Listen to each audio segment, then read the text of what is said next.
سے روشن ہے جہاں، علم کی کہکشاں سے روشن ہے جہاں۔ الحمدللہ رب العالمین والصلاة والسلام علی سید المرسلین، اما بعد فاعوذ باللہ من الشیطان الرجیم، بسم اللہ الرحمن الرحیم۔ الصلاة والسلام علیک یا رسول اللہ وعلی آلک واصحابک یا حبیب اللہ۔ الصلاة والسلام علیک یا نبی اللہ وعلی آلک واصحابک یا نور اللہ۔ الحمدللہ مدنی چینل کا سلسلہ علم کی کہکشاں، علم کی کرنیں میں حاضر ہیں، اور انشاءاللہ ہمارے ساتھ دارالفتہ اہل سنت کے اسلامی بھائی مفتی کفیل صاحب، مفتی شفیق صاحب بھی شامل سلسلہ آخر تک رہیں گے۔ انشاءاللہ ان سے مدنی پھول بھی حاصل کریں گے۔ نبی کریم رؤوف الرحیم صلی اللہ علیہ وسلم پر درود و سلام پڑھنے کے بے شمار فضائل و برکات ہیں۔ چنانچہ سرکار دو عالم نور مجسم شاہ بنی آدم صلی اللہ علیہ وسلم نے ارشاد فرمایا ہے کہ جو بندہ مجھ پر ایک مرتبہ درود پاک پڑھتا ہے، اللہ رب العزت اس کو ایک قیرات اجر عطا فرماتا ہے، ایک قیرات کے برابر ثواب عطا فرماتا ہے۔ اور ارشاد فرمایا والقیرات مثل احد، فرمایا قیرات سے مراد احد پہاڑ کے برابر ثواب ہے۔ تو لہٰذا ایک مرتبہ درود پاک پڑھنے کی وجہ سے اللہ رب العزت احد پہاڑ کے برابر بندے کو ثواب عطا فرماتا ہے۔ درود پاک پڑھنے کو اپنی عادت بناتے رہنا چاہیے۔ صلو علی الحبیب صلی اللہ تعالی علی محمد صلی اللہ علیہ وسلم۔ انشاءاللہ عز و جل آج کا ہمارا موضوع نماز کے ظاہری اور باطنی آداب ہے۔ یاد رکھیے کہ نماز وقت باندھا ہوا فرض ہے، ہر مسلمان عاقل بالغ پر نماز جو ہے فرض ہوا کرتی ہے۔ نماز کی بڑی برکتیں ہیں۔ نبی کریم رؤوف الرحیم صلی اللہ علیہ وسلم کی بہت پیاری حدیث مبارکہ، حضرت ابو ہریرہ رضی اللہ تعالی عنہ اس کے راوی ہیں۔ سرکار دو عالم صلی اللہ علیہ وسلم نے ارشاد فرمایا، صحابہ کرام علیہم رضوان سے استفسار فرمایا کہ بتاؤ کہ اگر کسی شخص کے گھر کے دروازے پر نہر ہو اور وہ شخص روزانہ 5 مرتبہ اس میں غسل کرے تو کیا اس کے بدن پر، اس کے جسم پر کوئی میل کچیل باقی رہ جائے گا؟ تو صحابہ کرام علیہم رضوان نے عرض کیا یا رسول اللہ بالکل نہیں رہے گا۔ تو اسی طرح نبی کریم علیہ السلام نے فرمایا کہ یہی مثال 5 وقتہ نماز کی ہے کہ جب بندہ نماز پڑھتا ہے تو اللہ رب العزت نماز کی برکت سے اس کے خطاؤں کو مٹا دیتا ہے، اس کو گناہوں سے پاک اور صاف فرما دیتا ہے۔ لہٰذا ہم بھی نماز پڑھیں۔ نماز اللہ رب العزت کی رضا کا سبب ہے، نمازی کے روزی میں برکت ہوتی ہے، نماز سے اللہ رب العزت مشکلات کو، پریشانیوں کو دور فرماتا ہے۔ نماز نبی کریم صلی اللہ علیہ وسلم کی آنکھوں کی ٹھنڈک ہے۔ نمازی کو سب سے بڑی نعمت یہ حاصل ہوگی کہ بروز قیامت اسے اللہ رب العزت کا دیدار نصیب ہوگا۔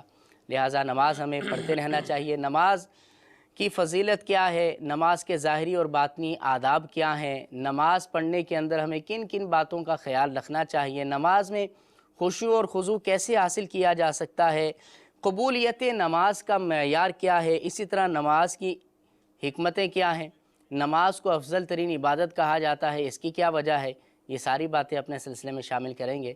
مفتیان کرام سے انشاءاللہ مدنی پھول بھی حاصل کریں گے۔ دونوں اسلامی بھائیوں کو سلسلے میں مرحبا کہتے ہیں۔ مفتی صاحب کیا فرماتے ہیں کفیل بھائی آپ نماز کے ظاہری اور باطنی آداب سے متعلق؟ بسم اللہ الرحمن الرحیم۔ دیکھیں نماز کے شرائط ہیں اور اس کے ساتھ اس کے فرائض ہیں، واجبات ہیں، سنتیں ہیں اور آداب، سنن اور مستحبات پر نماز جیسی اہم ترین عبادت مشتمل ہے۔ لیکن ظاہری ارکان اور آداب وہ ہم سنتے ہی رہتے ہیں کہ نماز کی 6 شرائط ہیں، 7 فرائض ہیں، واجبات ہیں، سنتیں ہیں۔ اور کیا ایسا نماز میں ہمیں کرنا چاہیے کہ جس سے نماز کی حقیقی روح ہمیں حاصل ہو جائے، نماز میں ہمیں وہ دل لگ جائے، اور احادیث طیبہ میں جو نماز کے فضائل و ثمرات بیان ہوئے اخروی وہ تو انشاءاللہ ملے گی ہی، لیکن کیا دنیا کے اندر نماز ہماری زندگی پر اثر انداز ہو رہی ہے یا نہیں ہو رہی، اس نماز کی وجہ سے ہمارے اپنے کردار کے اندر کوئی تبدیلی آ رہی ہے یا نہیں، یہ کب ہوگا؟ جب کہ نماز کو صرف ظاہری نہیں بلکہ ظاہر کے ساتھ ساتھ باطنی آداب کو بھی پیش نظر رکھ کر ان کا بھی لحاظ کرتے ہوئے نماز ادا کی جائے۔ جیسے پہلی شرط نماز کی جو نماز سے پہلے ہونا ضروری ہے، علماء نے فرمایا طہارت ہے، پاکی حاصل کرنا ہے کہ بدن پاک ہو انسان کا لباس پاک ہو، جس جگہ نماز پڑھ رہا ہے وہ پاک ہو۔ صوفیہ فرماتے ہیں کہ یہاں پر فقط یہی مراد نہیں ہے، اچھا، الطہور شطر الایمان جو حدیث میں فرمایا گیا، بنی الاسلام علی النظافہ فرمایا گیا کہ وہ پاکی جو کہ ایمان کا حصہ ہے، آدھا ایمان ہے، جس پر ایمان کی بنیاد ہے وہ کیا ہے؟ فرمایا وہ فقط ظاہری نہیں ہے بلکہ وہ باطن کو بھی مشتمل ہے۔ اچھا، اور فرمایا کہ کوئی شخص اگر غلام ہو کسی جو ہے وہ بادشاہ کا، اور بادشاہ اسے کہے کہ میرے حضور جو ہے وہ کوئی تحفہ لے کر آؤ، یا وہ ویسے ہی اس کی بارگاہ میں تحفہ لے کر جائے، اور برتن کے اندر تو کوئی جو ہے وہ بالکل کمتر سی چیز، خسیس سی چیز، اور جو ہے وہ بالکل ہی غیر معیاری کوئی چیز جو ہے وہ رکھ دے، اور اوپر اس برتن کو ڈھک دے خوبصورت ترین غلافوں سے جو کہ مرصع ہوں، تو فرمایا جب بادشاہ اس کو کھولے گا اور اندر بیکار سی چیز دیکھے گا تو وہ اس پر ہرگز راضی نہ ہوگا، اسے اپنے دربار سے نکال دے گا۔ فرمایا یہی حال نمازی کا ہے کہ اگر وہ ظاہری تو ساری طہارت حاصل کر لیتا ہے، بدن بھی پاک کر لیتا ہے، لباس بھی پاک کر لیتا ہے اپنا، لیکن جو باطن ہے، اس کا دل ہے، اگر وہ گناہوں سے پاک نہیں ہے، وہ اللہ تبارک و تعالیٰ کی طرف حقیقی طور پر متوجہ نہیں ہے، اس میں بغض و کینہ اور عداوت بھری ہوئی ہے، تو یہ اس غلام کی سی مثال ہے کہ اوپر سے تو اپنے آپ کو مزین کر لیا لیکن باطن جو ہے وہ ستھرا نہ کیا، جبکہ در حقیقت حدیث مبارک میں بھی ارشاد فرمایا کہ اللہ تبارک و تعالیٰ تمہاری صورتوں کی طرف نہیں نظر فرماتا، اللہ تبارک و تعالیٰ تو تمہارے دلوں کو جو ہے وہ دیکھتا ہے، ان اللہ علیم بذات الصدور۔ تو باطنی آداب میں سے ایک بڑا ادب علماء نے یہ بیان فرمایا کہ ظاہری طہارت کے ساتھ ساتھ اپنے دل کو، اپنے دماغ کو ذہن وسوسوں سے جو ہے وہ خیالات سے، برے خیالات سے، وساوس سے پاک کرے، اور جو برائیاں ہیں جس طرح جسم پر لگی ہوئی جو ہے وہ نجاست کو بندہ دھو رہا ہے، اسی طریقے سے سچی توبہ کے ساتھ ان گناہوں کے ذریعے اپنے دل کو بھی دھو ڈالے اور پھر رب العالمین کی بارگاہ میں حاضر ہو، تو پھر کہا جائے گا کہ کما حقہ، وہ طہارت کی شرط پر عمل پیرا ہو کر حاضر ہوا۔ تو باطنی آداب کا بہت بڑا عمل دخل ہے اس نماز کی قبولیت کے اندر، اور کما حقہ نماز سے اس کے فوائد حاصل کرنے میں، اور نماز سے وہ جو روحانیت جس کا عموماً سوال کیا جاتا ہے کہ جناب نماز پڑھتے ہیں روحانیت حاصل نہیں ہوتی، تو وہ اسی صورت میں حاصل ہوتی ہے کہ جب بندہ نماز کو اس کے تمام ارکان، فرائض، واجبات اور ظاہری اور باطنی تمام آداب اور مستحبات کے ساتھ ادا کرے۔ جی، بہت اچھی بات کی مفتی صاحب نے کہ ظاہر کو اب دیکھنے میں یہ آتا ہے شفیق بھائی کہ اب جیسے مفتی صاحب نے باطنی آداب سے کے حوالے سے بہت اچھی گفتگو فرمائی ہے، ظاہری آداب کے حوالے سے نماز پڑھنے کے لیے انسان جاتا ہے تو صاف ستھرے کپڑے ہوں، اس کا ظاہری جسم کی نظافت، ظاہری پاکی اور کپڑوں کا انداز، جسم کا انداز کیسا ہونا چاہیے، اس پر کیا فرماتے ہیں؟ قرآن مجید فرقان حمید میں اللہ تبارک و تعالی ارشاد فرماتا ہے خذوا زینتکم عند کل مسجد۔ صحیح۔ قرآن مجید میں باقاعدہ نماز کے لیے جب اللہ کی بارگاہ میں حاضر ہوں، مسجد کی طرف جائیں، نماز کی طرف آئیں، تو ظاہری طور پر بھی اپنے آپ کو اچھی حالت میں بنانا، اپنے کپڑوں کو اچھا رکھنا، صاف ستھرا رکھنا، بلکہ اس انداز سے اللہ کے حضور حاضر ہونا، کیونکہ زینت اختیار کرنے کا حکم دیا ہے۔ اب وہ زینت یہ ہے کہ اچھا لباس ہو، صاف ستھرا لباس ہو، کیونکہ عام طور پر آدمی کسی بڑے کے ہاں جاتا ہے تو وہ اپنے آپ کو بہت تیار کرتا ہے، ظاہر کو بھی بہت تیار کرتا ہے۔ بالکل۔ تو نماز کو اتنا کوئی اس طرح نہیں لینا چاہیے کہ جس حالت میں، کیفیت میں، کیونکہ بعض اوقات کام کاج کے کپڑے ہوتے ہیں، اسی حالت میں ہی نماز کی طرف آ گئے، بعض اوقات کپڑوں پر اتنے دھبے لگے ہیں، داغ لگے ہوئے ہیں، اور اس طرح کے کپڑے ہیں کہ آدمی کسی عزت والے کے پاس ان کپڑوں میں نہیں جا سکتا، لیکن وہ انہی کپڑوں کو پہن کر نماز کو جو ہے وہ پڑھتے ہیں۔ ایک ہے نماز کا ہو جانا، کپڑا پاک ہے، اگرچہ داغ لگا ہوا ہے، کسی مٹی لگا ہوئے، میلی ہے، کچھ بھی ہے، تو نماز تو ہو جائے گی، لیکن جو نماز کے لیے محمود چیز ہے، حضرت عبداللہ بن عمر رضی اللہ تعالیٰ عنہ، انہوں نے اپنے حضرت نافع کو 2 کپڑے دیے، 2 چادریں دی، جب ان کو مسجد میں دیکھا تو ایک چادر میں نماز پڑھ رہے ہیں، تو آپ نے ان کو فرمایا کہ جو میں نے دوسری چادر دی تھی، اگر میں تمہیں کسی اور کے ہاں کام بھیجتا، کہیں باہر کسی آدمی کے پاس بھیجتا، کیا تم ایک ہی کپڑی چادر میں جاتے؟ اچھا، کہا نہیں ایسا نہیں۔ تو کہا پھر اللہ تعالیٰ کی بارگاہ زیادہ حق رکھتی ہے کہ اس میں تم جو ہے وہ لباس کے طور پہ بھی اچھی زینت اختیار کرو، وہ 2 کپڑے ہی پہن کے ان کو نماز، 2 چادریں لے کر نماز کو پڑھو۔ تو نماز کو اس انداز سے پڑھنا، کپڑے بھی صاف ستھرے ہوں، اچھے کپڑے ہوں، پاک بھی ہوں، صاف ستھرے بھی ہوں، اور اہتمام کے ساتھ ہو، یعنی نماز کا باقاعدہ اہتمام بھی ہو۔ اور اس میں اہتمام کا اتنا امام اعظم ابو حنیفہ رضی اللہ تعالیٰ عنہ کے بارے میں آتا ہے کہ آپ بھی نماز تہجد کے لیے بھی آپ نے بھی بہت ایک اعلیٰ لباس تیار کروا رکھا تھا، جس سے باقاعدہ زیب تن کر کے اس نماز کو پڑھتے تھے۔ صلاۃ اللیل کا بھی انداز ایک ایسا ہوتا تھا کہ عام فقیرانہ لباس سے بھی پڑھتے تھے، اور کبھی یہ بھی انداز ہوتا تھا کہ بہت اعلیٰ اور خوبصورت لباس پہن کر پھر آپ نماز صلاۃ اللیل کو ادا کیا کرتے تھے۔ تو نماز کے لیے ان چیزوں کا اہتمام کرنا چاہیے، کیونکہ عام طور پہ آدمی دعوت اور دیگر معاملات میں ان میں تو بہت کرتا ہے، لیکن نماز کے لیے دیکھا گیا ہے کہ وہ لوگ اس میں جیسا بھی ہو سکے، یہاں تک کہ بعض اوقات ایسا بھی ہوتا ہے کہ آپ کو عید والے دن کی یہ مثال ملے گی، لوگ عید کی نماز پڑھنے آئے لیکن اپنے کپڑے ان کے جو عید کے لیے بنائے ہی، اور بنانے بھی مستحب اس لیے کہ عید کی نماز بھی تو اس میں پڑھیں، عید کے دن پر اچھے کپڑے پہنے، لیکن نماز تو پہلے ہے۔ تو لیکن اس کے باوجود ان کا کیا عالم ہوگا، کپڑے نئے بنے ہوئے سب کچھ ہیں، وہ گھر میں موجود ہیں، عام سی شرٹ پہنی ہوگی، عام سی کوئی اس طرح لباس پہنا نماز پڑھنے، وہ کیوں نہیں، وہ اس وقت پہنیں گے جب ہمارے مہمان آئیں گے، اور اس وقت آپ اللہ کی بارگاہ میں جب حاضر ہیں۔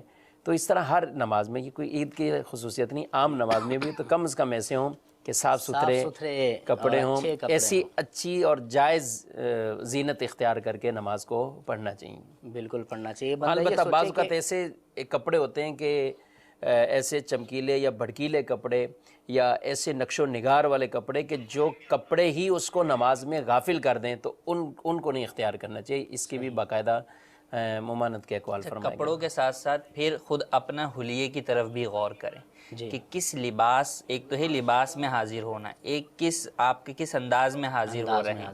جیسے اب لباس تو خوبصورت پہن لیا، لیکن اس کے جو ہے وہ پائچے ٹخنوں سے نیچے جا رہے ہیں، بٹن کھلے ہوئے، بٹن جو ہے وہ کھلے ہوئے ہیں، تو اس چیز کا بھی خیال کہ اگرچہ آپ باہر جو ہے بہت اچھا اس چیز کو سمجھیں گے، لیکن وہی ہے کہ ہر بارگاہ کے اعتبار سے الگ جو ہے وہ انداز ہوتے ہیں۔ صحیح۔ کوئی دوستوں کے سامنے تو گریبان کھول کر جو ہے وہ پھرے گا، لیکن جب والدین کے سامنے آئے گا تو بند کر لے گا، کسی آفیسر کے پاس جائے گا تو بند کر کے جو ہے وہ جائے گا۔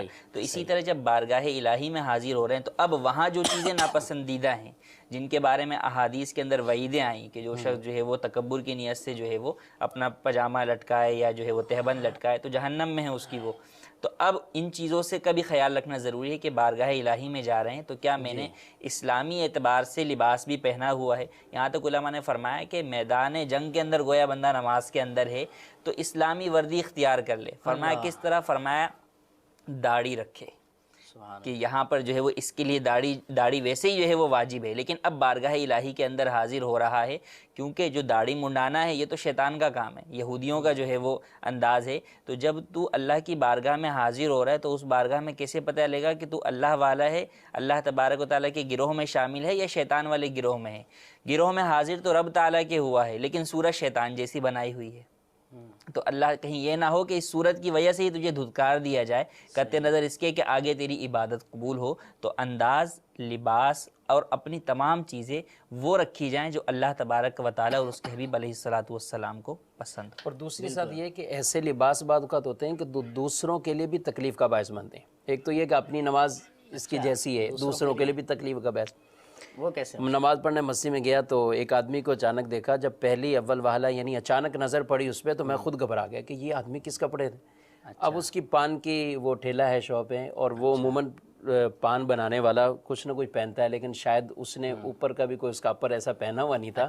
اب پان بنا کے پورے وہ پان سرخی، جب میں نے اس کو پہلی نظر دیکھا تو یقین کیجئے میں خود گھبرا گیا۔ دیکھیں یہ تو آپ بات کر رہے ہیں بڑی اچھی بات ہے، لیکن یہ تو بہت مشکل نہیں ہو جائے گا کہ اب مثال کے طور پر میں گیریج پہ کام کرتا ہوں یا میری پان کی شاپ ہے یا مجھے دیگر کام کرنے ہیں، اب میں اگر یہ پابندی کروں کہ نماز کے وقت میں پہلے کپڑے چینج کروں، گھر جاؤں، گھر میرا دور ہے، قریب میں ہے نہیں، بڑی مشقت ہو جائے گی۔ اس طرح تو پھر میں ہو سکتا ہے کہ کوئی بندہ جو ہے وہ نماز سے دور ہو جائے۔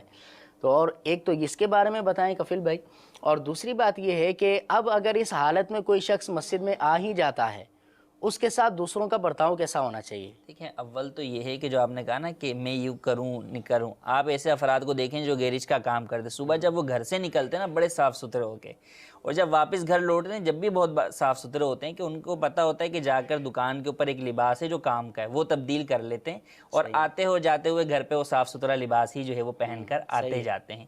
تو جب ہم گھر آنے جانے کے لیے یہ اہتمام کر سکتے ہیں کہ ہم نے جو ہے وہ صاف ستھرا لباس پہننا ہے اور کام کے لیے الگ لباس پہننا ہے، تو اسی طرح نماز کے لیے بھی آپ ایک الگ جو ہے وہ لباس رکھ لیں۔ جب آپ کو نماز کے لیے جانا ہے، رب کی بارگاہ میں جانا ہے، اس چیز کا اندازہ کرے بندہ، بس فقط یعنی اس بارگاہ کی اہمیت کو سمجھیں کہ نماز جو ہے وہ رب تعالیٰ سے ہم کلامی کا مقام ہے۔ نماز جب بندہ پڑھتا ہے تو اللہ رب العزت سے ہم کلام ہوتا ہے، اس پاک پروردگار کی بارگاہ میں بندہ حاضر ہو رہا ہے۔ اس طرح اگر اللہ کی بارگاہ میں حاضر ہوں گے تو نماز کی برکتیں ہمیں مزید زیادہ حاصل ہوں گی۔ اور جب اگر کوئی آ جائے اس حالت میں، اس کے ساتھ برتاؤ یہ ہوتا ہے بعض اوقات اگر اس حالت میں آ بھی گیا کوئی، تو بعض اوقات اس کے کپڑے واقعی ایسے ہوتے ہیں، بدبودار کپڑے ہوتے ہیں، جیسے آپ کہہ رہے ہیں گیریج کا، اگر اس میں مٹی کا تیل اور اس طرح کے کپڑوں کی حالت جس سے مسجد میں بدبو پھیل رہی، تو اس حالت میں تو اس کا آنا ہی جائز نہیں ہے، وہ خود اذیت کا باعث ہے اور لوگوں کے لیے بھی تکلیف دہ معاملہ اس کا ہے۔ تو ایسی صورتحال میں تو اس کو ہی شرعاً ہی منع ہے کہ وہ اس طرح کے کپڑے لباس کے جس سے ایسی بدبو نکل رہی ہے اور وہ مسجد کی ہوا و فضا کو خراب کیے ہوئے لوگوں کی نماز اس کے ساتھ کھڑے ہو کے پڑھنا دشوار ہے، تو وہ تو پہننے کی اجازت نہیں۔ البتہ اگر کسی کی ویسے جیسے مٹی ہے، داغ ہیں، بعض اوقات کچھ مزدور بھی ہوتے ہیں جو مزدوری بھی کر رہے ہوتے ہیں، نماز کے ٹائم نماز بھی پڑھ رہے ہوتے ہیں، مٹی لگی یا کوئی ایسا، تو پاک ہیں تو بہرحال نماز ہو جائے گی۔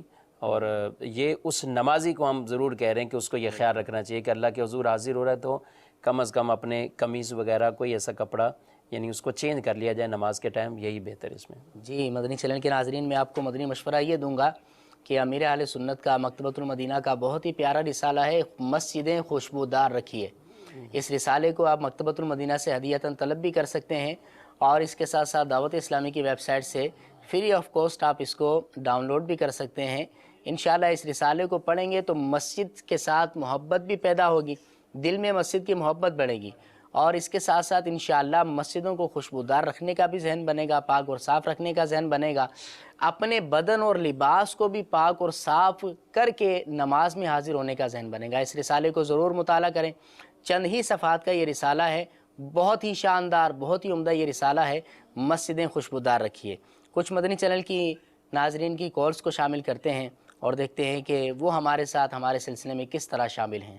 صلو علی الحبیب صلی اللہ علی محمد صلی اللہ علیہ وسلم۔ حضور، یہ سوال عرض ہے کہ یہ حدیث مبارکہ بیان کی جاتی ہے کہ اللہ عز و جل کی عبادت اس طرح کرو کہ تم اسے دیکھ رہے ہو، اگر ایسا نہ کر سکو تو اس بات کا یقین رکھو کہ تمہارا رب تمہیں دیکھ رہا ہے، اس کا مطلب ارشاد فرما دیں۔ جی بالکل عرض کریں گے۔ دوسری کال۔ میرا سوال یہ ہے کہ ایسا کیا کیا جائے کہ نماز میں دل لگ جائے اور نماز پڑھنے کا مزہ آئے؟ جزاک اللہ خیر۔ جی، نماز میں دل لگ جائے۔ جی اگلی کال۔ مفتی صاحب کی بارگاہ میں میرا سوال عرض ہے کہ نماز برائی سے روکتی ہے، مگر ہم دیکھتے ہیں کہ نمازی ہونے کے باوجود برے کاموں سے باز نہیں آتے، ایسا کیوں؟ برائے مہربانی رہنمائی فرما دیجیے۔ السلام علیکم ورحمۃ اللہ وبرکاتہ۔ وعلیکم السلام ورحمۃ اللہ وبرکاتہ۔ جی 3 کالز ہم نے ابھی اپنے سلسلے میں شامل کی ہیں، انشاءاللہ اس کا جواب لیں گے اور پھر آگے چلیں گے۔ جی مفتی صاحب، حدیث مبارک بیان کی جاتی ہے ان تعبد اللہ کأنک تراہ، رب کی عبادت ایسی کرو کہ گویا تم اسے دیکھ رہے ہو، اور اگر یہ تصور نہ کر سکو تو یقین رکھو کہ وہ تمہیں دیکھ رہا ہے۔ اس کا مطلب دیکھیں حدیث پاک میں جو ارشاد فرمایا کہ تم عبادت اس طرح کرو گویا کہ تم اللہ کو دیکھ رہے ہو، یہاں پہ تشبیہ دی گئی ہے۔ پہلی بات تو میں یہ عرض کروں کہ اللہ تبارک و تعالیٰ کو دیکھنا، اللہ تعالیٰ کا دیدار کرنا، دنیا کے اندر جاگتی آنکھوں سے اللہ تبارک و تعالیٰ کا دیدار کرنا، اللہ کو دیکھنا، یہ نبی کریم صلی اللہ علیہ وآلہ وسلم کا خاصہ تھا، اور یہ ایسی فضیلت ہے جو صرف اور صرف حضور صلی اللہ علیہ وسلم کو ہی حاصل ہے۔ آپ صلی اللہ تعالیٰ علیہ وآلہ وسلم کے علاوہ کسی کو بھی یہ شرف حاصل نہ ہوا کہ جاگتے ہوئے بیداری کے عالم میں اللہ تبارک و تعالیٰ کا دیدار کرنا۔ اب جہاں تک خواب کا معاملہ ہے تو خواب میں اللہ تعالیٰ کا دیدار ممکن، بلکہ کئی بزرگوں کو، امام اعظم ابو حنیفہ رضی اللہ تعالیٰ عنہ کے بارے میں ہے کہ 100 مرتبہ انہوں نے اللہ کا دیدار کیا خواب میں.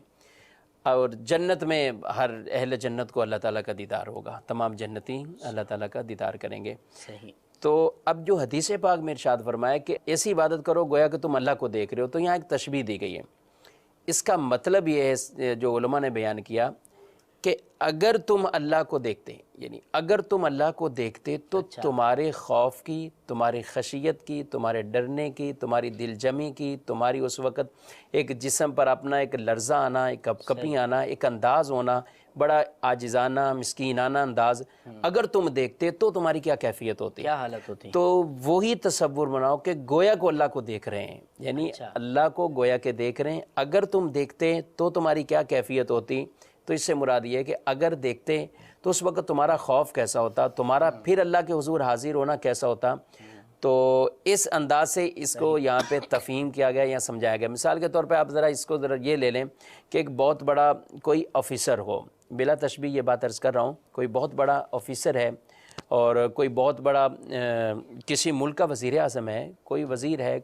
اب کوئی اس کے ماتحت آدمی، کوئی غلام آدمی، کوئی عام خادم آدمی جب اس کے پاس جائے گا تو اس کا ایک انداز کیا ہوگا، کیا انداز، اس کی کیفیت کیا ہوگی. یعنی عام طور پہ اگر کوئی آفس میں بھی اپنے افسر کے پاس جاتا ہے تو وہ اپنے بڑی توجہ سے موبائل کو سائلنٹ کرے گا، موبائل کو ادھر رکھے گا، اس کی بیل نہ بجے، اور اس کا اہتمام کرے گا، اور اپنی پوری جو بھی لباس اس کا ہوگا اس کو صحیح کر کے اور پھر وہاں پہ جائے گا. اسی طرح جو لوگ اپنے ماں باپ کے سامنے بھی، بعض اوقات ماں باپ کا ایسا ایک روب بھی ہوتا ہے، بعض اوقات اولاد جو ہیں وہ ان کے ساتھ، یا استاد شاگرد کا ہوتا ہے کہ استاد شاگرد بعض اوقات اس کیفیت میں استاد سے بات نہیں کر سکتا. تو یہ ایک شاگرد جب اپنے استاد کے پاس آئے، یا اپنے ماں باپ کے سامنے بیٹھے ہیں، یا کسی آفیسر کے پاس ہیں، وزیر کے پاس، وزیر اعظم کے پاس، تو اس وقت کیا کیفیت اور کیا معاملہ ہوتا ہے. آپ ذرا تصور کیجئے کہ یہ تو ایک عام دنیا کی مجلس تھی اور ان سے ڈر رہے ہیں، بظاہر کسی عہدے کی وجہ سے یا کسی معاملے کی وجہ سے وہ ڈر لاحق ہوا ہوا ہے. صحیح. تو زیادہ سے زیادہ یہ کہ میری کوئی حرکت ناگوار گزری تو مجھے نوکری سے نکال دیں گے، میرا کوئی بولنا اس کو ناپسند آیا تو مجھے ڈانٹ پڑ جائے گی، میرے ساتھ سختی ہو سکتی، کوئی سزا ہوتی کی. تو یہ دنیاوی معاملہ ہے. اب سوچیں کہ وہ قادر مطلق کے سامنے اللہ جل شانہ جو مالک ہے، جو معبود ہے، جو خدا ہے، الہ ہے، اس کے حضور جب آدمی حاضر ہو تو یہ ایک تصور باندھ لے کہ اس انداز سے کہ اللہ تبارک و تعالیٰ کو گویا کہ دیکھ رہے ہیں، تو اس وقت جو کیفیت ہو تو وہ آدمی پر نماز کی حالت میں کیفیت طاری ہونی چاہیے. اور اگر یہ تصور نہ بنے تو پھر کم از کم یہ تصور تو ضرور ہو کہ اللہ مجھے دیکھ رہا ہے. اب اپنی جب یہ تصور ایک باندھے کہ اللہ مجھے دیکھ رہا ہے، اللہ مجھے دیکھ رہا ہے، تو پھر بھی آدمی ڈر کر خوف خشیت کے حوالے سے اس کی یہ کیفیت ہے. ہم کہیں بھی اگر جائیں نا تو اگر کسی بھی جگہ پہ یہ چیز لکھی ہوتی ہے کہ کیمرے کی آنکھ آپ کو دیکھ رہی ہے تو آدمی بہت سیدھا ہو جاتا ہے. اور بھی اس کا معاملہ جو ہے وہ کہیں ایسے اسٹور پہ ہو، کہیں بھی ہو، ایئرپورٹ پہ ہو، کہیں بھی، تو اس کے انداز کچھ اور ہو جاتے ہیں. تو جب یہ کہا جا رہا ہو کہ یہ تصور تو باندھو کہ اللہ تمہیں دیکھ رہا ہے، یہ تو یقین کرو. اور یہ ایسی چیز کہ اللہ تعالیٰ دیکھ رہا ہے. اور اس حالت میں آدمی کس کیفیت میں، علماء کہتے ہیں جب آدمی 5 وقت کی نماز میں یہ تصور بنا لے اللہ مجھے دیکھ رہا ہے، اور اس وقت اس کی خوف خشیت کا جو عالم ہوگا، یعنی یہ ایک تصور باندھے. اور جب 5 ٹائم یہ تصور اس کا ہوتا رہے گا، اب جب یہ باہر بھی جائے گا تو اس کے تصور میں یہ ہوگا کہ اللہ مجھے دیکھ رہا ہے، اور یہ چیز اس کو کئی گناہوں سے باز رکھ لے گی. بالکل بالکل. اگر یہ تصور جم جائے تو بہت زیادہ نماز میں لطف بھی آئے گا، مزہ بھی آئے گا، خشوع خضوع بھی حاصل ہوگا. کفیل بھائی یہ ارشاد فرمایا کہ ہمارے دوسرے کالر نے جو یہ سوال کیا کہ نماز برائی اور بے حیائی کے کاموں سے روکتی ہے، قرآن پاک میں بھی اس کا تذکرہ ہے، اور اسی طرح حدیث مبارک میں بھی ہے کہ ایک شخص کے بارے میں نبی کریم علیہ الصلوۃ والسلام کی بارگاہ میں عرض کیا گیا، یا رسول اللہ فلاں شخص نماز تو پڑھتا ہے مگر فلاں برائی بھی کرتا ہے، تو حضور نے فرمایا کہ اس کی نماز اس کو برائی سے روک دے گی. مگر آج کل ایسا ہوتا ہے کہ نماز بعض لوگ پڑھنے والے جو ہیں وہ مختلف قسم کی برائیوں میں مبتلا نظر آتے ہیں. یہ ایسا کیوں ہے؟ اور ایسی نماز ہم پڑھ لیں کہ ہماری نماز ہمیں برائیوں سے روک دے، اس کا کیا طریقہ ہے؟ واقعی اللہ تبارک و تعالیٰ نے جیسے قرآن مجید میں ارشاد فرمایا ان الصلاۃ تنہا عن الفحشاء والمنکر، کہ نماز جو ہے وہ برے کاموں سے اور بے حیائی کی باتوں سے روکتی ہے. ہم یہ دیکھتے ہیں کہ ہم نماز پڑھنے کے باوجود جو ہے وہ برائیوں سے نہیں رک پاتے. معاشرے کے اندر جو ہے وہ برائیاں جو ہے وہ پائی جاتی ہیں اور نمازی کہلانے والے افراد بھی ان سے بھی برائیاں ہوتی ہیں. علماء نے اس کی 2 وجوہات بیان فرمائی. فی زمانہ علم کی کمی کی وجہ سے اولاً تو جو ایک تو ہے بے نمازیوں کی تعداد، صحیح، اور بہت سارے وہ ہیں جو کہ ہیں نمازی لیکن وہ بھی در حقیقت بے نمازی ہیں. اللہ. اب وہ کہیں گے کہ نمازی ہو کے کیا کیسے بات بے ہوئی؟ نمازی ہو گئے؟ وہ ایسے ہو گئے کہ فرمایا کہ نماز کے شرائط و ارکان جو ظاہری ہیں، جو نماز کی صحت کے لیے ضروری ہیں، صحیح، وہی پورے نہیں ہوتے. ان کے بغیر نماز نہیں ہو ان کے بغیر نماز ہوگی نہیں. جیسے طہارت شرط ہے، فرمایا وضو، تو اب وضو کے ارکان کی ادائیگی کون کس طریقے سے کرتا ہے؟ بڑی پیاری مثال جو ہے وہ فرمایا، ارشاد فرمایا کہ اچھے لوگوں کو دیکھا کہ فی زمانہ علم سے غفلت کے باعث جب چہرہ دھوتے ہیں تو پانی جو ہے وہ اپنی آنکھوں کے درمیان مارتے ہیں، اوپر کے حصے کے اوپر فقط جو ہے وہ گیلا ہاتھ ہی پھیر لیتے ہیں، تو وضو ہی نہیں ہوا. وضو میں تو یہ ضروری ہے کہ آپ کو چہرہ دھونا فرض ہے، تو اب ہر جسم کے ہر اس حصے پر جس کا دھونا فرض ہے 2 بوند جو ہے وہ پانی بہہ جائے، 2 قطرے پانی کے بہہ جائیں. فقط جو ہے وہ ہاتھ کا جو ہے وہ اس پہ لگ جانا، گیلا ہاتھ لگ جانا، وہ تو وضو ہی نہیں کرے گا، اس کا مکمل ہی نہیں کرے گا. تو یوں شرائط کے اندر جو ہے وہ غلطی کوتاہی. وضو سے بڑی پیاری بات مجھے یاد آئی. ہم نے ایک اندرون سندھ کے مدنی قافلے میں سفر کیا تھا، کافی عرصہ پرانی بات ہے. تو ظہر کے بعد نماز کے احکام کا مدنی حلقہ ہمارا لگا ہوا تھا. تو ایک بزرگ ہمارے ساتھ بیٹھے ہوئے تھے، 50-55 سال غالباً ان کی عمر ہوگی. اب وضو کے فرائض کے حوالے سے گفتگو چل رہی تھی. وضو کے فرائض ہم سیکھ رہے تھے. تو اس میں جب یہ فرض بیان کیا گیا کہ کوہنیوں سمیت دونوں ہاتھ دھونا بھی فرض ہے، تو مجھے اچھی طرح یاد ہے ان بزرگ نے یہ کہا تھا، اس شخص نے یہ کہا تھا کہ آج میری اتنی عمر ہو گئی، میں تو کوہنیوں سمیت ہاتھ نہیں دھوتا، کوہنیوں سے نیچے تک میں ہاتھ دھوتا ہوں. یہ گاؤں دیہات کا ایک علاقہ تھا، میں نام نہیں لینا چاہ رہا وہاں کا. ہمارا وہاں پہ سفر تھا، پورا مدنی قافلہ تھا. تو ایک مدنی قافلے کے اس مدنی حلقے کے اندر اس شخص نے تھوڑا سا وقت دے کر نماز کے اپنا وضو کے فرائض کو سیکھ لیا. اب ساری زندگی وہ نماز پڑھے گا تو اس کی نماز قبول ہوگی، اس کو کہ وضو پورا ہو گیا. شرط یعنی اہم ترین جو ضروری چیزیں ہیں انہی سے لوگ ناواقف ہیں. تو اب وہ نماز تو پڑھ رہے ہیں، عرصہ دراز سے نماز پڑھ رہے ہیں، بچپن سے شاید پڑھ رہے ہوں، 50-55 سال جو ہے وہ ہو گئے نماز پڑھتے ہوئے، لیکن نماز ہی نہیں ہوئی. وہ بے نمازی کے بے نماز. انہوں نے فرمایا کہ یہاں تو ہم سمجھ رہے ہیں کہ وہ نمازی ہے، اور اس نمازوں کے اوپر شاید کرنے والے فخر بھی جو ہے وہ کرتے ہیں، اور کل قیامت میں جب نامہ اعمال کھلے گا تو وہاں کوئی نماز نہ ہوگی کہ ان شرائط کی کمی جو ہے وہ پائی گئی، کہ وہ شرائط سرے سے پائی نہیں گئی. وضو نہیں ہوا تو نماز کیا ہوئی؟ یوں ہی پاکی ناپاکی کا مسئلہ کہ انسان جو ہے وہ ناپاک جو ہے وہ کب ہے اور پھر پاک کس طریقے سے ہوتا ہے، اس معاملے کے اندر احتیاط نہیں کرتے. تو یہ وجہ ہے کہ نماز پڑھ رہے ہیں، ہم اپنے گمان میں اسے نماز سمجھ رہے ہیں، لیکن در حقیقت شرط وہ ہوتی ہے جو کسی چیز سے پہلے پائی جائے. صحیح. اور جب شرط فوت ہو جاتی ہے تو جس چیز کے لیے وہ شرط ہے وہ بھی فوت ہو جاتا ہے. جب وضو نہیں پایا گیا، طہارت نہیں پائی گئی، تو نماز اس کے بعد کوئی کتنی ہی پڑھتا رہے، نماز نہیں ہوگی. آپ یوں ہی سمجھ لیں کوئی بغیر وضو کے نماز پڑھے، اور کوئی وضو کے ساتھ تو نماز پڑھ رہا ہے لیکن اس وضو کے اندر ایک جو ہے وضو کا فرض چھوڑ دے رہا ہے، تو وہ وضو ہی نہیں ہوا. ایک تعداد ایسی بھی ہے اپنا کہ جو نماز پڑھنے تو آتی ہے، لیکن نماز کے اندر ایسی حرکات، ایسے اعمال کر جاتی ہے کہ جس کی وجہ سے ان کی نماز فاسد ہو جاتی ہے. یعنی اولاً تو یہ کہ شرائط، پھر آگے آپ جو ہے وہ فرائض کی طرف آ جائیں کہ ان فرائض میں سے، یعنی اب جیسے ایک یہ بہت بڑا ایک طبقہ ہے، نماز پڑھتے ہیں لیکن اب نماز میں جو قراءت فرض ہے اس کے لیے اتنی آواز ضروری ہے کہ آپ کے اپنے کان خود سن سکیں. تو اب بعض لوگوں کی عادت ہوتی ہے کہ جناب ہم نے آہستہ پڑھنا ہے، وہ آہستہ سے یہ سمجھتے ہیں کہ جناب دل میں پڑھنا ہے. تو اب دل میں پڑھنا کیا کہلائے گا؟ دل میں پڑھنا، ہاں وہی میں بتا رہا ہوں کہ اب وہ دل میں انہوں نے پوری نمازیں پڑھی. حالانکہ پڑھنا جہاں بھی شریعت مطہرہ میں کہا گیا وہاں پڑھنے سے مراد اتنی آواز سے پڑھنا ہے کہ اپنے کان خود سن سکیں، جبکہ کان کی کوئی بیماری بہرا پن نہ ہو یا کوئی شور جو ہے وہ نہ ہو. تو اب اتنی بلند آواز سے پڑھنا ضروری. تو اب نماز بھی پڑھ لی، پہلے کی شرائط بھی پوری تھی، لیکن جب فرض نہیں پایا گیا تو وہ نماز جو ہے وہ فاسد ہو گئی، وہ نماز ہوئی نہیں. اور تیسرا یہ کہ یہ بھی کر لیا، شرائط اور فرائض سب پر عمل کر لیا، لیکن جو نماز کی حقیقی روح ہے، خشوع اور خضوع، اس کی طرف دھیان نہیں دیا. خشوع و خضوع کو نماز کے اندر لے کر نہیں آئے. نماز تو پڑھی لیکن دل کسی اور طرف ہے. نماز کے اندر کاروبار کا جو ہے وہ حساب کتاب چل رہا ہے. نماز کے اندر ہی گھر کے سارے جو ہے وہ منصوبے آ رہے ہیں کہ کیا بنانا ہے، کیا کرنا ہے، کس سے ملنا ہے، کیا کرنا ہے. تو ایسی نماز در حقیقت وہ نماز نہیں ہے جو ہمیں جو ہے وہ گناہوں سے روکے. نماز تو وہ جو اپنے ظاہری باطنی آداب کے ساتھ بما ارکان فرائض واجبات کے ساتھ پڑھی جائے, وہ نماز ہے جو رب العالمین کی بارگاہ میں مقبول بھی ہوتی ہے, اور وہ نماز انسان کو گناہوں سے روکنے والی بھی ہوتی ہے. اللہ تعالیٰ ہمیں ایسی نماز پڑھنے کی توفیق عطا فرمائے. آپ نے گفتگو کا جب آغاز فرمایا تھا تو روح نماز کا تذکرہ کیا تھا, بڑا اچھا لگا یہ جملہ. یہ ارشاد فرمائے کہ روح نماز ہے کیا؟ روح نماز کے بارے میں انہوں نے فرمایا کہ خشوع اور خضوع یہ در حقیقت روح نماز ہے. انسان کا دل بارگاہ الہی کی طرف متوجہ ہو, یہ جو ہے وہ انسان کے دل کا متوجہ ہونا. اور فرمایا کہ جب انسان کا دل بارگاہ الہی کی طرف متوجہ ہوگا تو اب اس کے اعضاء جو ہے وہ حرکت نہیں کریں گے, اس کے اعضاء کو بھی سکون ہوگا. رب کی بارگاہ میں جب حاضر ہوگا تو یہ نہیں کہ ادھر کھجا رہا ہے, ادھر دیکھ رہا ہے, ادھر وہ کر رہا ہے, کنکھیوں سے ادھر ادھر دیکھ رہا ہے, یا اپنے بدن سے کھیل رہا ہے, یا اپنے لباس سے کھیل رہا ہے. یہ جو چیزیں عموماً نظر آتی ہیں یہ اس بات کی علامت ہوتی ہیں کہ خشوع و خضوع کے ساتھ نماز ادا نہیں کی جا رہی, کہ کما حقہ خشوع و خضوع حاصل ہو تو انسان کے جو اعضاء ہیں ان میں بھی سکونت ہو اور اطمینان ہو.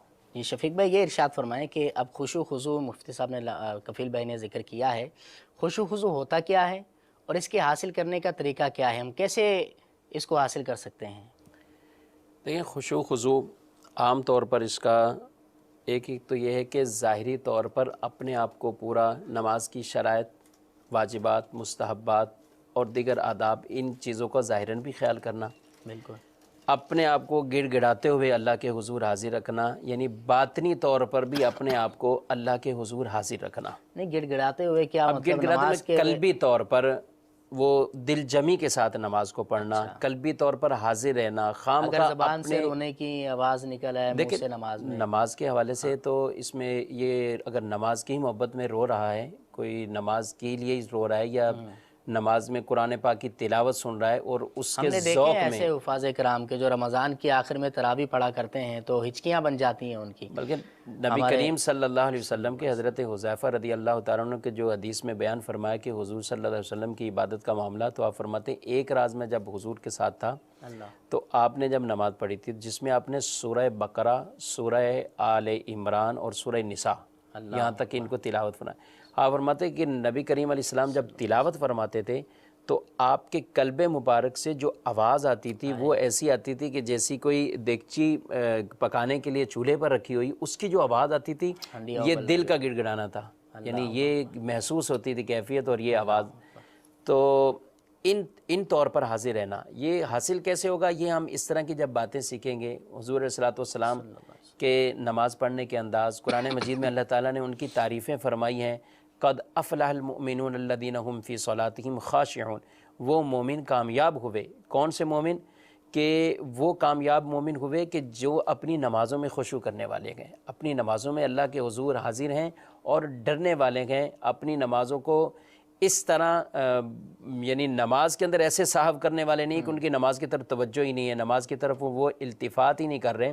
حضرت سیدنا حاتم اسم ان کے بارے میں آتا ہے, ان سے کسی نے پوچھا کہ نماز کی کیفیت آپ ہمیں کچھ بتائیے, اپنی نماز کی کیفیت, اور نماز میں یعنی ان کی اس بات سے نماز میں خشوع اور خضوع پیدا کرنے میں بڑی معاونت ملے گی. اچھا, آپ فرماتے ہیں کہ جب میں نماز کے لیے آتا ہوں تو پہلے کامل طہارت اور یہ سب معاملت کر کے نماز کی جگہ آتا ہوں تو پہلے بیٹھ جاتا ہوں یہاں تک کہ میرے سارے اعضاء اکٹھے ہو جاتے ہیں, یعنی بالکلیہ ہی اب میں نماز کے لیے اطمینان والی کیفیت میں آ گیا ہوں کہ اب میں نماز پڑھوں. صحیح. اب جب یہ کیفیت آ گئی اس کے بعد میں نماز کے لیے کھڑا ہوتا ہوں اور اس انداز سے نماز کو میں شروع کرتا ہوں اور پڑھتا ہوں کہ کعبہ معظمہ میرے سامنے ہے, میں پل صراط پہ کھڑا ہوں, جنت میری دائیں طرف ہے, دوزخ میرے بائیں طرف ہے, اور پیچھے میرے ملک الموت ہے, اور نماز میری آخری ہے. یہ تصور جب میں باندھتا ہوں یہ معاملہ, تو کہتے ہیں جب اس طرح کا تصور, یہ تصور ہے, اور اس کے بعد میں پھر تکبیر کہتا ہوں آخری نماز, اور پھر خوف اور امید کی درمیانی کیفیت, ڈر بھی ہے اللہ سے اور اللہ کی رحمت پہ امید بھی لگی ہوئی ہے, اس کی درمیانی کیفیت میں نماز کو شروع کرتا ہوں, پھر تکبیر کہتا ہوں اور پھر نماز کو پڑھتا ہوں, پھر سجدہ اس کی شرائط کے مطابق, پھر قوما کرنا, پھر جلسہ, یہ سب کچھ کر کے بیٹھنا, یہ نماز کو ادا کرتے ہیں. تو جب اس انداز سے میں نماز کو یعنی یہ پڑھتا ہوں اللہ کے حضور, تو ان سے کسی نے پوچھا کہ آپ یہ کتنے سالوں سے ایسے نماز پڑھ رہے ہیں؟ تو کہا 30 سال سے اس تصور کے ساتھ نماز پڑھ رہا ہوں. 30 سال کے ساتھ, 30 سال 30 ایئر اس تصور کے ساتھ. آپ ذرا اندازہ کیجئے, اور ان کیفیت کے ساتھ وہ نماز کو پڑھنا. تو یہ اولیاء کرام کی بڑی ایسی صفات تھیں. یعنی صحابہ کرام کے بارے میں بیان کیا گیا کہ صحابہ کرام بھی بعد رکوع کرتے تو پرندے بھی ان پہ بیٹھ جایا کرتے تھے کہ یہ شاید پتھر ہیں کوئی, اس طرح یہ گمان کر کے نا, کہ ان کو پتھر گمان کر کے تو ان پہ آگے بیٹھ جاتے تھے. اس طرح کی کیفیت میں ایک غزوے میں نبی کریم علیہ الصلوۃ والسلام نے 2 صحابہ کو, ایک انصار اور ایک مہاجر صحابہ کو, آپ نے فرمایا کہ کون ہمارا پہرا دے گا, بقیہ صحابہ آرام کریں گے. تو 2 صحابہ انہوں نے اپنے آپ کو پیش کیا کہ ہم پہرا دیتے ہیں. اچھا. اب جب یہ دونوں آپس میں بیٹھے تو انہوں نے مشورہ کیا کہ ایسا کرتے ہیں, ایک کچھ دیر سو جاتے ہیں اور دوسرا پہرا دیتے ہیں, پھر وہ اس کو جگا دے گا اور دوسرا صحیح ہے, یہ ساتھ یوں کریں. اب ایک سو گئے, ٹھیک ہے بھی آپ سو جائیے. اور وہ انصار صحابی جو ہیں وہ ان کو کہا کہ وہ بیٹھے پہرا دے رہے. انہوں نے کہا جب جاگ کے ہی مجھے رات گزارنی کیوں نہ میں قیام کر لوں, اصل مقصود تو یہ کوئی دیکھ رہا ہے ہمیں کہ یہاں کوئی ہے موجود, پہرا ہے, تو میں نماز ہی پڑھ لیتا ہوں, ٹائم تو گزارنا ہی ہے. اس طرح وہ نماز شروع کر دی انہوں نے. نماز میں سورہ کہف پڑھنا شروع کی. اتنے میں کوئی ایک کافر دشمن جو ہے وہ آ گیا اور اس نے دیکھا کہ یہ ایک کوئی آدمی ہے سامنے. اس نے تیر کا نشانہ بنایا اور مارا اس کو تیر. ایک وہ تیر ان کے جسم میں پیوست ہوا, لگا جا کے. وہ نماز کی حالت میں سورہ کہف پڑھ رہے تھے. اور نماز کے اندر انہوں نے کوئی کسی طرح کی حرکت نہیں کی, حتیٰ کہ اس بدبخت نے دوسرا تیر بھی مار دیا آپ کو اسی کیفیت میں.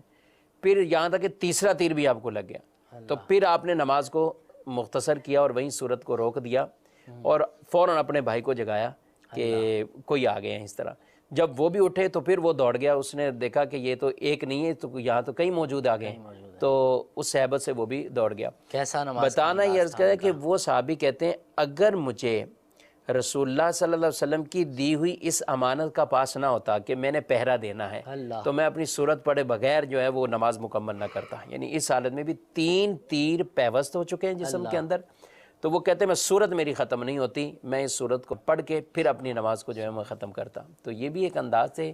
اور بعض ایسی چیزیں ہوتی ہیں کہ جیسے خشوع خضوع آپ کہہ رہے ہیں, اور ہمارے سائل نے بھی پوچھا کہ پیدا کیسے کیا جائے. بعض چیزیں ایسی ہیں کہ جن کو بطور خاص توجہ کر کے قصدن کیا جاتا ہے.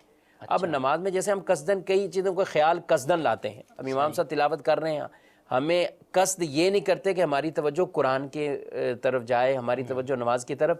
قصدن کچھ خیالات سوچتے ہیں کہ امام تو ہے نا وہ چل رہے ہیں تو ہم ان کے ساتھ ساتھ نماز تو پڑھ رہے ہیں, لیکن دلی طور پر ہم دماغی طور پر حاضر نہیں ہوتے. تو خشوع خضوع کی یہی کیفیت ہے. ایک تو یہ کہ اس کی فضیلت پر غور رکھے, عبادت کا قبول ہونے کا دار و مدار بہت زیادہ خشوع خضوع کی اس کیفیت پر کہ دل جمی کے ساتھ نماز کو پڑھنا. اور دوسرا ساتھ یہ ہے کہ قصدن یہ چیزیں اپنے اندر پیدا کرنے کی کوشش کرے. بزرگوں کے اس طرح کے حوال بھی پڑھے تو انشاءاللہ بہت لطف آئے گا نماز میں. اس حوالے سے کچھ آداب بھی جو ہے وہ جیسے بیان فرمائے کہ کس وقت کیا خیال جو ہے وہ رکھتے ہوئے نماز ادا کرے. تو فرمائے کہ جیسے نمازی جب کانوں پر ہاتھ لگا کر تکبیر تحریمہ کہتا ہے تو ایک تو رفع یدین جب کرتا ہے, وہ ہاتھ اٹھاتا ہے تو گویا اپنے ہاتھ جو ہے وہ دکھا کر اس بات کا اقرار کر رہا ہوتا ہے, اظہار کر رہا ہوتا ہے کہ مولا میں نے دنیا والوں سے رشتہ ناتا سب جو ہے وہ توڑ دیا ہے, تیری بارگاہ میں خالی ہاتھ جو ہے وہ حاضر ہوا ہوں. یہ ہو سکتا ہے کہ کئی لوگوں نے پہلی بار یہ سنا ہو تکبیر تحریمہ تو ہاتھ اٹھاتے ہیں چھوڑ دیتے ہیں. یہ تصور تو ذہن میں آتا نہیں. یہ تصور کے جو ہے وہ اللہ تبارک و تعالیٰ کی طرف جو ہے متوجہ ہونے جا رہا. پھر فرمایا کہ کانوں پر ہاتھ لگانا, آپ بھی دیکھیں ہمارے یہاں توبہ کرتے ہوئے لوگ جو ہے وہ کانوں کی طرف جو ہے وہ ہاتھ لگاتے ہیں. فرمایا گویا کہ کانوں پر ہاتھ لگا کر بندہ توبہ کی طرف جو ہے وہ اشارہ کر رہا ہے کہ میں اپنے ہر گناہ سے توبہ کرتے ہوئے اب تیری بارگاہ میں حاضر ہو رہا ہوں. پھر ارشاد فرمایا کہ جب قیام میں کھڑا ہو تو اس وقت اپنے گناہوں سے دست برداری پر اللہ تبارک و تعالی سے استقامت طلب کرے. اور فرمایا کہ جب قرات کرے تو یہ خیال کرے کہ میرے قرآن شریف پڑھنے کو اللہ تبارک و تعالی سن رہا ہے. اور جب اللہ تعالی سننے والا ہے تو ضرور ہے کہ صحت قرآن پر کوشش کرے کہ درست طور پہ قرآن پاک کی ادائیگی کرے. اور فرمایا کہ کچھ صورت بما ترجمہ بھی یاد کر لیں کہ ورنہ اس کی مثال ایسی ہوگی کہ یہ بادشاہ کے حضور کوئی کلام تو کر رہا ہے لیکن اس کا مفہوم نہیں جانتا, پتہ نہیں کیا کہہ رہا ہے. تو وہ کلام کرے جو کہ جس کا مفہوم یہ سمجھ بھی رہا ہو, جان بھی رہا. اور یہ حقیقت ہے جن لوگوں کو وسوسے بہت زیادہ آتے ہیں ان کے لیے اسی طرف آنے والا تھا کہ وسوسے آتے ہیں. جی مجرب ہے کہ وہ نماز کے جو اذکار ہیں، ثنا ہے، سورہ فاتحہ ہے، سورہ اخلاص اس میں پڑھتے ہیں، سبحان ربی العظیم پڑھتے ہیں، اٹھتے ہیں، سجدے کی تسبیح پڑھتے ہیں، ان کو ترجمے کے ساتھ یاد کر لیں. اور ترجمے الحمدللہ موجود ہیں امیر علیہ سنت کی کتاب نماز کے احکام میں بھی، تمام اذکار نماز کے ترجمے ان کو ذہن میں رکھ کر جب نماز پڑھے گا نا بندہ، اور جب سبحان ربی الاعلیٰ اب کہے گا کہ دل میں ذہن میں یہ خیال موجود ہوگا کہ اس رب کے آگے میں جو ہے وہ حاضر ہوں جو سب سے بلند ہے، تو پھر وہ وسوسے کی طرف توجہ نہیں جائے گی، اس طرف توجہ رکھے. پھر فرمایا کہ جب رکوع میں جائے تو اللہ تبارک و تعالیٰ کی عظمت کا خیال رکھے کہ اس کی وجہ سے اس کی کمر جو ہے وہ جھکی ہوئی ہے. فرمایا کہ سجدے کے وقت یہ خیال رکھے کہ اپنی ذلت اور خواری، کہ میں کیسا ذلیل اور میں کیسا وہ ہوں، اور اللہ تبارک و تعالیٰ کی عزت و جلال کا خیال رکھے کہ اس نے مجھے اپنی بارگاہ میں حاضری کا موقع دیا. اور پھر فرمایا کہ قعدے میں کیا خیال کرے. فرمایا اپنے اعزاز و اکرام کا. بڑی پیاری بات ارشاد فرمایا کہ جب کوئی شخص کسی کی بارگاہ میں جاتا ہے تو اب پہلے تو وہ کھڑا ہوتا ہے، اب جب اس کے ساتھ گفت و شنید ہوتی ہے، بات چیت ہو جاتی ہے، دوستی ہو جاتی ہے، تو وہ اس کو بٹھا لیتا ہے. فرمایا تو بھی اللہ کی بارگاہ میں جب حاضر ہوا تھا، قیام کی حالت میں حاضر ہوا تھا، تو نے اگر نماز اس طرح ادا کی ہے جو نماز کے ظاہری باطنی آداب کے ساتھ ہے، گویا اللہ تبارک و تعالیٰ نے اب تجھے اپنی بارگاہ میں عزت و اکرام دیتے ہوئے بیٹھنے کا جو ہے وہ موقع دے دیا. اب رب کی بارگاہ میں تو بیٹھ جا. کیا بات ہے. تو اس چیز کو خیال کرتے ہوئے جس جگہ پر جو باتیں بیان کی گئیں ان کو ذہن میں رکھتے ہوئے بندہ جو ہے وہ نماز کرے. اچھا، جیسے دیکھنا ہے سجدے کے اندر فرمایا کہ جو ہے وہ صحیح ناک کی طرف دیکھے.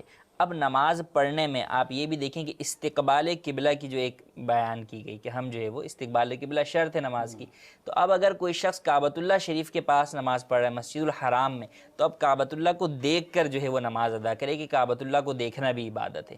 اور اگر کعبۃ اللہ شریف کو جو ہے وہاں پر نہیں ہے، اپنے ملک کے اندر ہے، تو کم از کم جس نے زیارت کی ہوئی ہے، جس نے تصویریں دیکھی ہوئی ہیں، اس تصور کو اپنے ذہن میں لے کر آئے کہ میں گویا کہ حرم کعبہ میں حاضر ہوں اور اللہ تبارک و تعالیٰ کے گھر کی طرف رخ کر کے رب تعالیٰ کی عبادت کر رہا ہوں. جب یہ تصور جمائے گا تو اس سے جو ہے وہ انسان کو ایک سرور حاصل ہوگا اور ایک توجہ جو ہے وہ حاصل ہوگی. اور اس بات کا بھی جو ہے وہ انسان وہ کرے کہ علماء نے فرمایا کہ نماز کی بھی اقسام ہے. صحیح. ایک ہے عوام کی نماز. اچھا، عوام کی فرمایا نماز. عوام کی نماز وہ ہے جس کی طرف حدیث میں اشارہ کیا گیا، اور عوام بھی وہ جو واقعی درست نماز ادا کرے. اچھا. کہ فرمایا کہ ان تعبد اللہ کا انک ترا، یہ تو ہے اخص الخواص کی نماز کہ جب وہ نماز پڑھتے ہیں تو مشاہدہ الہی میں جو ہے وہ غرق ہو جاتے ہیں.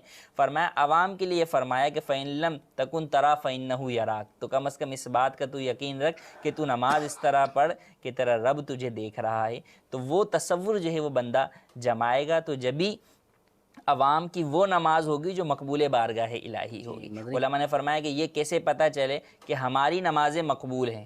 فرمایا یہ اسی طور پر پتہ چلے گا کہ جب ہماری نمازیں ہمیں برائیوں سے روکیں گی، ہماری نماز ہمیں بے حیائی کے کاموں سے روکے گی، تو یہ اس بات کی علامت ہے کہ ہماری نمازیں درست ہو رہی ہیں اور بارگاہ الہی میں مقبول. جیسے حج کے بارے میں فرمایا نا کہ حج مقبول کی علامت یہ کہ جب لوٹ کر آئے تو پہلے سے بہتر ہو جائے. تو فرمایا کہ جب نماز کے بارے میں فرما دیا اور قرآن نے کہہ دیا کہ ان الصلاۃ تنہی عن الفحشاء والمنکر، تو فرمایا جب تک تیری نماز تجھے برے کاموں سے نہیں روک رہی تو دیکھ لے کہیں ایسا تو نہیں کہ تیری نماز ضائع ہو رہی ہو. اور ایسی نماز جسے تو ضائع کر رہا ہے، جس میں نماز کی چوری کہا گیا، ایسا کرنے والے کو نماز کا چور کہا گیا، تو وہ تو نماز خود جو ہے بددعا دیتی ہے ایسے شخص کو کہ تو نے مجھے ضائع کیا، اللہ تبارک و تعالیٰ تجھے ضائع کرے. ضائع کرنے سے مراد کیا؟ نماز ہوئی نہیں یا ناقص پڑھنا؟ ناقص پڑھنا بھی اس کے اندر شامل ہے اور ضائع کرنا بھی، کہ نماز جو ہے فاسد کر دی. اور ایک یہ کہ اس کے تمام ارکان پر عمل نہیں کیا، واجبات ہیں ان میں کمی کر لی. تعدیل ارکان ہے واجبات میں سے، کم از کم اتنی مقدار میں ٹھہریں کہ ایک بار سبحان اللہ کی مقدار جو ہے وہ آپ رکوع میں یا سجدے میں، اب اگر اتنی مقدار میں بھی نہیں ٹھہرتا، بس جو ہے وہ اپ ڈاؤن ہوتا رہتا ہے، تو وہ نماز جو ہے وہ گویا انسان کو حدیث میں فرمایا گیا کہ ایسا شخص نماز کا چور ہے. صحابہ نے فرمایا نماز میں لوگ کیسے چوری کریں گے؟ تو فرمایا کہ اس طریقے سے لوگ نماز میں چوری کرتے ہیں. تو کہیں ایسا نہ ہو کہ وہ نماز جس کو ہم اس لیے ادا کر رہے ہیں کہ اللہ تبارک و تعالیٰ کو راضی کریں، جس کو ہم اس لیے ادا کر رہے ہیں کہ اس کے ذریعے سے ہم جو ہے وہ اللہ کا قرب حاصل کریں، کہیں اس میں ہم ایسی غلطیاں نہ کر بیٹھیں کہ وہ نماز ہی ہم سے ناراض ہو جائے اور وہ ہمارے لیے بد دعا دے دے. اور اگر اس کی بد دعا ہمیں لگ گئی تو پھر سوچیں کہ ہمارا کیا ہو. جی نماز معاملہ یہاں پہ یہ ہے کہ شاید نماز کے حوالے سے کہ نماز ایک ایسا عمل ہے بہت سے لوگ برسوں سے پڑھتے ہیں واقعی، اور اگر ان کو یہ کہہ بھی دیا جائے نا کہ واقعی آپ جیسے آپ نے کہا کہ وضو ہی نہیں صحیح کرتے تھے تو نماز کہاں سے، تو بہت سی ناراضگی کا اظہار بھی کریں گے، وہ تو دیکھیں گے کہ ہم تو نماز اس وقت سے پڑھ رہے ہیں کہ تم پیدا بھی نہیں ہوئے تھے۔ دیکھیں اور جیسے حضرت حذیفہ کی ایک روایت ہے، انہوں نے جب کسی کو دیکھا تھا وہ نماز نہیں پڑھ رہے تھے صحیح، کہ اسے نماز میں رکوع سجود پورے نہیں کرتے تھے یہ صحیح، تو ان سے پوچھا کتنے سالوں سے پڑھ رہے ہیں؟ کہا 40 سال سے۔ بولے 40 سال سے نہیں ہوئی، اور اگر اسی طرح تمہیں موت واقع ہو تو یہ تمہاری طریقہ محمدی پر جو ہے وہ موت واقع نہ ہوئی۔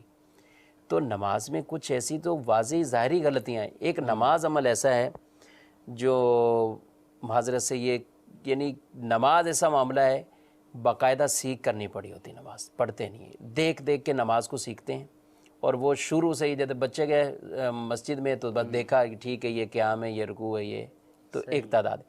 اپنے بچوں کے بارے میں بہت شوق ہے کہ وہ حافظ قرآن بنے، اچھا قرآن پڑھے، بچے نے اچھی نعت پڑھی بہت خوبصورتی، اپلوڈ کریں گے، نیٹ پہ جانیں گے، فیس بک دوستوں سب کو شیئر کریں گے، بچے نے تلاوت کی بہت خوش ہوں گے، اچھی بات ہے، خوش ہونا چاہیے، لیکن آخر یہی والد جس کو خود قرآن نہیں پڑھنا آتا، کم از کم اتنا تو قرآن وہ سیکھے کہ وہ جس سے درست طریقے سے اپنی نماز تو پڑھ سکے، نماز کا فرض ادا ہو، نماز کا واجب ادا ہو۔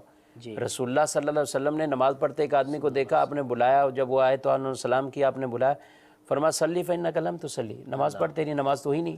وہ پھر گئے، پھر انہوں نے نماز پڑھی جلدی جلدی، پھر آپ کہا پھر دوبارہ پڑھو، تمہاری نماز نہیں ہوئی، تیسری مرتبہ کا، چوتھی مرتبہ پھر انہوں نے پوچھا کہ میری کیا نماز میں غلطی، پھر آپ نے وہی تعدیل ارکان کے حوالے سے یعنی یہ اس کی تعلیم فرمائی، قیام کرو تو ایسا کرو اطمینان ہو جائے، رکوع کرو، رکوع سے اٹھو، یہ سارے معاملات کہ اطمینان کے ساتھ یہ کام کرو۔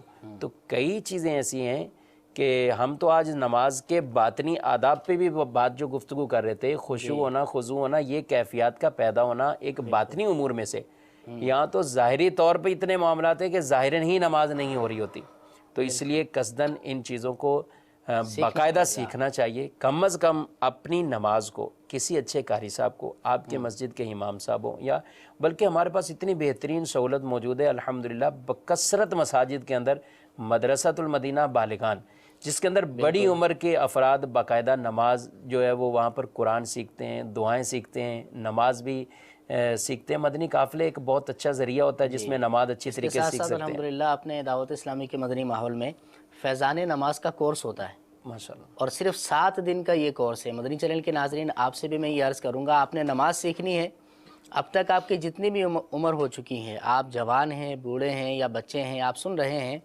تو دعوت اسلامی کے مدنی ماحول میں الحمدللہ فیضان نماز کورس کروایا جاتا ہے، اور یہ کورس صرف اور صرف 7 دن کا ہے، 1 ہفتے کا ہے۔ اس کے لیے آپ کو یہاں باب المدینہ کراچی بھی نہیں آنا پڑے گا، آپ اپنے علاقے کے ذمہ داران سے رابطہ فرمائیں، اور وہاں کے جو ذمہ داران اسلامی بھائی ہیں ان سے پوچھیں کہ آپ کے قریب قریب میں، آپ کے شہر کے قریب میں کہاں پر یہ فیضان نماز کورس ہو رہا ہے۔ آپ اپنی عمر میں سے صرف 7 دن نکالیں، میں کہتا ہوں کہ یہ 7 دن نکالنا آپ کی ساری عمر کی نمازوں کو درست کر سکتا ہے، آپ کی ساری زندگی کی نمازیں اس فیضان نماز کورس سے بچ سکتی ہیں۔ تو آپ فیضان نماز کورس آپ لازمی کر لیں، انشاءاللہ بہت ساری نماز کی برکتیں، نماز کو درست پڑھنے کا طریقہ، نماز کا ترجمہ، نماز کے ظاہری باطنی آداب، اور بھی بہت کچھ آپ کو سیکھنے کو ملے گا۔ واقعی صحیح بات یہ ہے کہ ہم نماز پڑھنا سیکھتے نہیں ہیں، بلکہ دیکھا دیکھی نماز پڑھنا شروع کر دیتے ہیں، شوق میں جاتے ہیں، جمعہ پڑھنے جاتے ہیں بچے، یا اپنا نمازوں میں جاتے ہیں بچے، تو جیسے بڑے کر رہے ہوتے ہیں بچے بھی ویسے کرنا شروع کر دیتے ہیں۔ اگر ہماری بھی یہ حالت ہے تو ہمیں بھی نماز کو درست طریقے سے سیکھنا چاہیے۔ آپ فرما رہے ہیں۔ ایک ماحول میں اچھا خاصا ماشاءاللہ کئی نوجوان ایسے ماشاءاللہ جنہوں نے مدنی قافلوں کے مسافر بنے، یا مدرسۃ المدینہ بالغان کے اندر شرکت کی، یا دعوت اسلامی کے اجتماعات میں آتے ہیں، ایک ذہن ملتا ہے، ہلکے لگتے ہیں کئی چیزیں، لیکن بعض ایسے جو انہی کے والد ہوں گے، بڑی عمر کے بعض یعنی جن کی عمریں کچھ 40 یا اس سے اوپر گئی ہیں، تو اس میں ایک بہت بڑی تعداد ایسی ہے کہ انہوں نے تو کوئی ایسا سلسلہ شروع ہی نہیں کیا ہوتا جس میں وہ باقاعدہ نماز سیکھیں، اور یہ نماز کے معاملے کے اندر کوئی ایسی، حالانکہ وہ صدر الشریعہ علیہ رحمہ کے بارے میں اعلیٰ حضرت علیہ رحمہ نے اپنے مدرسے کے جو اساتذہ تھے ان کو جو کہا تھا صدر الشریعہ علیہ رحمہ کو وضو دکھائیں، وہ کر کے دکھائیں، یعنی باقاعدہ چیک کریں، مفتی امجد علی اعظمی صاحب ان کا وضو چیک کریں کہ کس طریقے سے وضو کیا جاتا ہے، کیونکہ بعض اوقات حالانکہ مدرسے میں پڑھنے والے اور مدرسے میں پڑھانے والے ان کے ساتھ یہ فرمایا۔ تو اس میں کوئی عار شرم ایسی محسوس نہیں کرنی چاہیے۔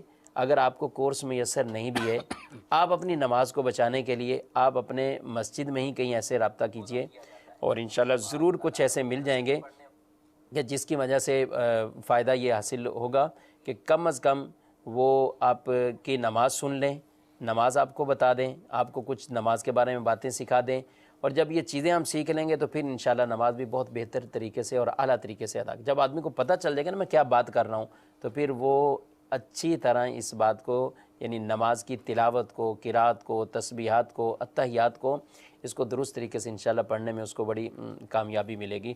بلکہ حدیث میں نبی کریم صلی اللہ علیہ وسلم نے ایک شخص کو دیکھا اور اس کو ملاحظہ فرمایا، اور حضور صلی اللہ علیہ وسلم نے اس سے ناراضگی کا اظہار فرمایا، اور فرمایا کہ کیا تو اللہ سے ڈرتا نہیں ہے، اور کیا تو یہ نہیں دیکھتا کہ تو کس سے مناجات کر رہا ہے؟